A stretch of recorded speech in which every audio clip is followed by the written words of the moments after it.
Hi అందరూ ఎలా ఉన్నారు? మేమైతే సూపర్గా ఉన్నాం. ఇప్పుడు తండేల్ మూవీకి స్టార్ట్ అవుతున్నాం. మూవీ మీద అయితే ఎక్స్పెక్టేషన్స్ బాగానే ఉన్నాయి. ఎందుకంటే సాయి పల్లవి, నాగ చైతన్య అండ్ చందు ముండేటి కాంబినేషన్లో వస్తున్న మూవీ కదా. ఎక్స్పెక్టేషన్స్ బాగానే ఉన్నాయి. After Karthikeya movie and DSP కూడా music director and Geetha Arts కాబట్టి ఎక్స్పెక్టేషన్స్ అయితే గట్టిగానే ఉన్నాయి. వీడియో అయితే ఎండ్ వరకు చూడండి. మూవీ అయ్యాక రివ్యూ ఇస్తాను. See you over there. మనమైతే కరెక్ట్ పీక్ టైంలో స్టార్ట్ అయ్యాము. ఫుల్ ట్రాఫిక్ ఉంది. మినిమం 40 minutes పట్టేటట్టుంది థియేటర్ పోవడానికి. ఫైనల్లీ థియేటర్కి అయితే వచ్చాం. ఇక్కడ పాప్కార్న్ తీసుకుంటున్నాం. మన షో 6:45కి స్టార్ట్ అవుతుంది. ఇంకో 5 minutesలో స్టార్ట్ అయిపోతుంది. ఇప్పుడే మూవీ అయితే కంప్లీట్ అయింది. ఈ మూవీ రియల్ స్టోరీ అని విన్నా. సో బేసిక్గా కోర్ స్టోరీ ఏంటంటే ఈ ఫిషర్మెన్స్ అంతా ఒక 9 months గుజరాత్కి వెళ్ళి అక్కడ ఫిషింగ్ చేసి 3 monthsకి మళ్ళీ శ్రీకాకుళం వస్తారు. 3 months ఇక్కడ ఉండి మళ్ళీ 9 months ఫిషింగ్కి వెళ్తారు.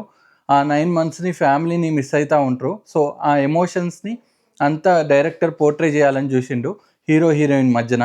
సో బేసిక్గా ఫస్ట్ అయితే స్లోగా స్టార్ట్ అవుతుంది మూవీ.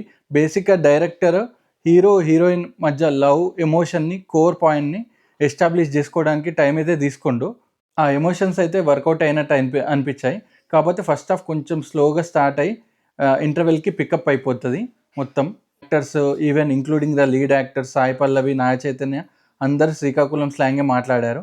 సో బేసిక్గా సాయి పల్లవి అండ్ నాగ చైతన్య స్లాంగ్ అయితే ఓకే బాగానే అనిపించింది. They tried their best. But side actors అయితే వాళ్ళైతే యాప్ట్గా సరిపోయింది. సో ఇంకా ఇంటర్వెల్ ట్విస్ట్ వచ్చేసరికి ఆల్రెడీ ప్రొడ్యూసర్స్ అండ్ డైరెక్టర్సే ఆ స్టోరీ మొత్తం చెప్పేశారు.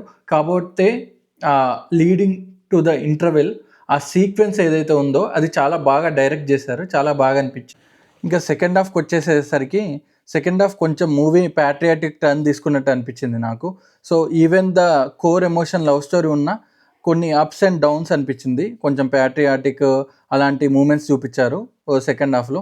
కానీ last 20 minutes of the movie is the real emotion and core of the movie. Naga Chaitanya అయితే చింపేసిండు. One of the best acting from his filmography అరిపించేశాడు. లాస్ట్ 20 minutes చాలా బాగా యాక్ట్ చేసేసాడు. And Sai Pallavi as usual కుమ్మేసింది. డ్యాన్స్ అవన్నీ చాలా బాగున్నాయి. సో సాంగ్స్ అయితే బాగున్నాయి, చాలా బాగున్నాయి. దేవిశ్రీ ప్రసాద్ అయితే మ్యూజిక్ బాగా అనిపించింది. బ్యాక్గ్రౌండ్ స్కోర్ కూడా బాగుంది. కాకపోతే ఒకటే ట్యూన్ని బాగా రిపీట్లో వాడినట్టు అనిపించింది. సినిమాటోగ్రఫీ డీసెంట్గా ఉంది. ప్రొడక్షన్ వాల్యూస్ చాలా బాగున్నాయి. సో ఈ సినిమాకి ఎంత కావాలో అంత ప్రొడక్షన్ అయితే అంత డబ్బులు అయితే గీతా ఆర్ట్స్ స్పెండ్ చేసినట్టు అనిపించింది. నా వరకు వస్తే నాకు ఈ మూవీ అయితే నచ్చింది. సో ఇది ప్యూర్లీ నా ఒపీనియన్. మూవీ అయితే బాగుంది. మీకు మూవీ ఎలా అనిపించిందో కామెంట్స్లో చెప్పండి. సో ఈ మూవీకి నేను ఇచ్చే రేటింగ్ 3/5.